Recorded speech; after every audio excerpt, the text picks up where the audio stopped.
Revolutionary Guard Corps claimed it had launched a dramatic surprise missile strike targeting the office of Israeli Prime Minister Benjamin Netanyahu and the reported location of the Israeli Air Force commander.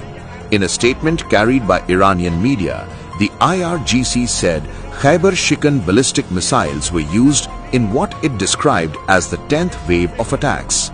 The group alleged that Netanyahu's fate was, quote, unclear following the strike, a claim that sent shockwaves through an already volatile region. Israeli authorities offered no immediate confirmation regarding the reported attack or the Prime Minister.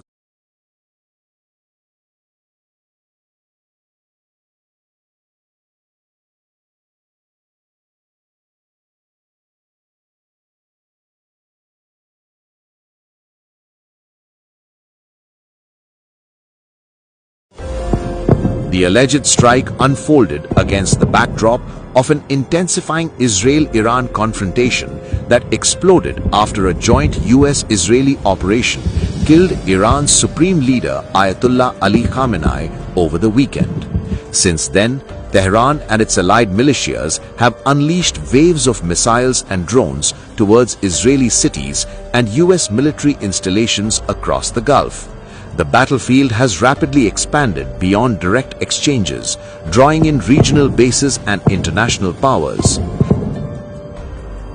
At the same time, alarm bells rang over Iran's nuclear infrastructure. International Atomic Energy Agency Chief Rafael Grossi warned the situation around Iranian nuclear facilities was very concerning, cautioning that any potential radiological release could trigger consequences severe enough to require evacuations of areas as large as major cities. Iran's ambassador to the IAEA, Reza Najafi, said US and Israeli forces had struck nuclear sites, specifically naming Natanz as a target. Israel has not confirmed those claims. Arab Emirates has 4 operating nuclear reactors. Jordan and Syria have operational nuclear research reactors. Bahrain, Iraq, Kuwait, Oman, Qatar, and Saudi Arabia have also been attacked. These countries all use nuclear applications of some sort or the other. We therefore urge utmost restraint in all military operations.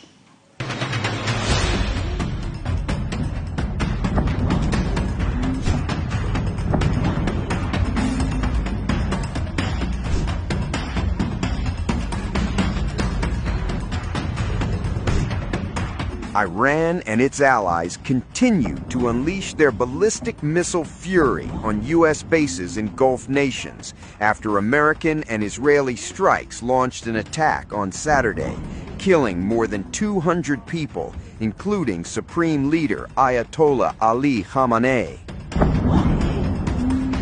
According to Al Jazeera, explosions rocked the United States Victoria base near Iraq's Baghdad International Airport. A viral video showed columns of smoke rising from inside the base. 2 drones had targeted the base, with one falling inside and one being shot down. Apart from Baghdad, Iranian missiles also hit a base for the International Coalition near Erbil's International Airport.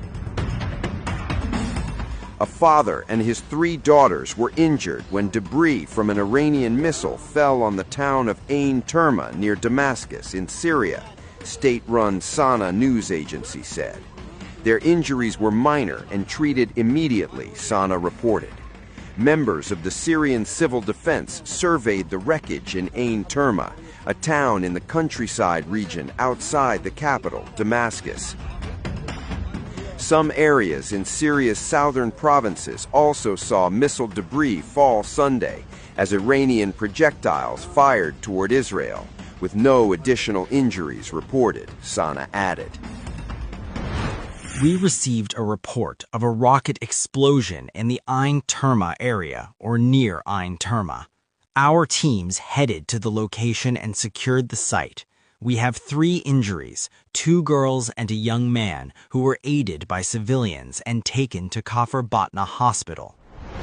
Iranian missile strikes on Tel Aviv damaged at least 40 buildings, forcing more than 200 residents to evacuate their homes and take shelter in 3 hotels, Israeli daily Haaretz reported, citing the city municipality.